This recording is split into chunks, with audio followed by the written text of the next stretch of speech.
Hi all welcome back to my channel. ಇವತ್ತು one pot sambar recipe ಅಂದರೆ ಇದು ಹೀರೆಕಾಯಿ ಮಸ್ಕಾಯಿ ಮಾಡೋದು ಹೇಗೆ ಅಂತ ತಿಳಿಸ್ಕೊಡ್ತಾ ಇದ್ದೀನಿ. ಬನ್ನಿ ಮಾಡೋದು ಹೇಗೆ ಅಂತ ನೋಡ್ಕೊಳ್ಳೋಣ. ಮೊದಲಿಗೆ ಒಂದು 2 ಸ್ಪೂನ್ ಆಗೋಷ್ಟು ತೆಂಗಿನಕಾಯಿನ ತುರಿದಿಟ್ಕೊಂಡಿದ್ದೀನಿ. ಮತ್ತು ಹೆಸರುಬೇಳೆ ಮತ್ತು ತೊಗರಿಬೇಳೆನ ತೊಳೆದು ಒಂದು 10 ನಿಮಿಷ ನೆನೆಸಿಟ್ಕೊಂಡಿದ್ದೀನಿ. ನೆನೆಸಿಟ್ಕೊಂಡಾದ್ಮೇಲೆ ಹೀರೆಕಾಯಿ ತೊಗೊಂಡಿದ್ದೀನಿ. ಹೀರೆಕಾಯಿ ಚಿಕ್ಕದಾಗಿ ಕಟ್ ಮಾಡ್ಕೊಬೇಕು. ಎಳೆಯದಾದರೆ ಈ ಒಳಗಡೆ ತಿರುಳನ್ನ ತೆಗಿಬೇಡಿ, ಹಾಗೆ ಹಾಕಿ. ಬಲ್ತಿರೋದಾದರೆ ತೆಗೆದ್ಬಿಟ್ಟು ಹಾಕಿ, ಇಲ್ಲಾಂದರೆ ಅದು ಬೀಜ ಎಲ್ಲ ಹಂಗೆ ಸಿಗುತ್ತೆ. ಮತ್ತು ಒಂದು 5ರಿಂದ 6 ಮೆಣಸಿನ್ಕಾಯಿನ ಕಟ್ ಮಾಡಿ ಇಟ್ಕೊಂಡಿದ್ದೀನಿ. ಉದ್ದುದಕ್ಕೆ ಕಟ್ ಮಾಡ್ಕೊಳ್ಳಿ. ನೀವು ಹಸಿಮೆಣ್ಸಿನ್ಕಾಯಿ ಹಾಕ್ಕೋಬೋದು, ಇಲ್ಲ ಮೆಣಸಿನ್ಕಾಯಿ ಬದಲಾಗಿ ಖಾರದ ಪುಡಿ ಆದರೂ ಹಾಕ್ಕೊಬೋದು. ಒಂದು 4 ಟೊಮೊಟೊನ ಕೂಡ ಚಿಕ್ಕದಾಗಿ ಕಟ್ ಮಾಡಿ ತೊಗೊಂಡಿದ್ದೀನಿ.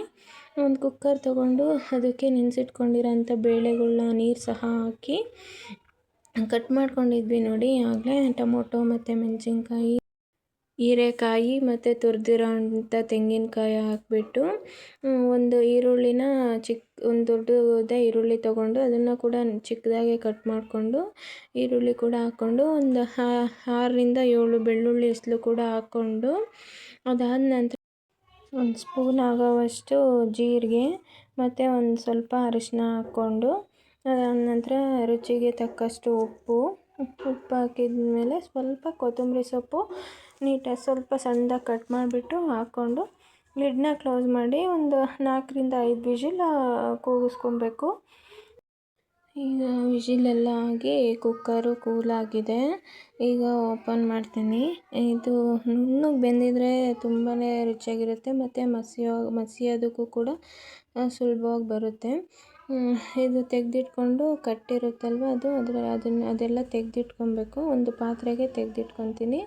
ಅದು ತೆಗೆದಿಟ್ಕೊಂಡು ಒಂದು ಮಸಗುಂಡಲ್ಲಿ ನೀಟಾಗಿ ಮಸ್ಕೊಬೇಕು. ಎಲ್ಲ ನುಣ್ಣಗೆ ಮಸ್ಕೊಂಡು ಅದು ಟೊಮೊಟೊ ಬೇಳೆ ಎಲ್ಲ ಹೊಂದ್ಕೊಳ್ಳೋ ಥರ ಮಸ್ಕೊಂಡು, ಆಗಲೇ ತೆಗೆದಿಟ್ಕೊಂಡಿದ್ವಿ ನೋಡಿ, ಅದನ್ನು ಕೂಡ ಎಲ್ಲ ಹಾಕಿ ನೀಟಾಗಿ ಮಿಕ್ಸ್ ಮಾಡಿ ಈಗ ಒಂದು ಪಾತ್ರೆಗೆ ಒಗ್ಗರಣೆ ಮಾಡ್ಕೊಳ್ಳೋಣ.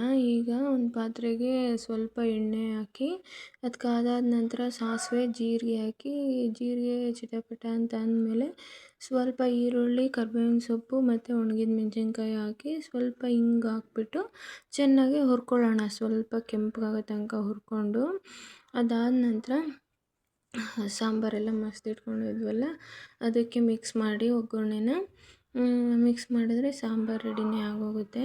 ತುಂಬ ಸುಲಭವಾಗಿ ಮಾಡ್ಕೋಬೋದು ಈ ಸಾಂಬಾರು. ಒಂದು 5ರಿಂದ 10 ನಿಮಿಷದಲ್ಲೆಲ್ಲ ಸಾಂಬಾರು ಕೂಡ ರೆಡಿನೇ ಆಗೋಗ್ಬಿಡುತ್ತೆ.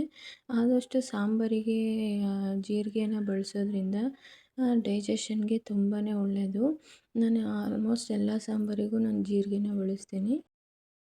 ಸರ್ವ್ ಮಾಡ್ತಾಯಿದ್ದೀನಿ. ಈಗ ಆಗಲೇ ಅನ್ನ ರೆಡಿ ಮಾಡಿಟ್ಕೊಂಡಿದ್ದೆ ನಾನು. ಅನ್ನದ ಜೊತೆ ಅಂತೂ ಸಕ್ಕತ್ತಾಗಿರುತ್ತೆ ಸಾಂಬಾರು.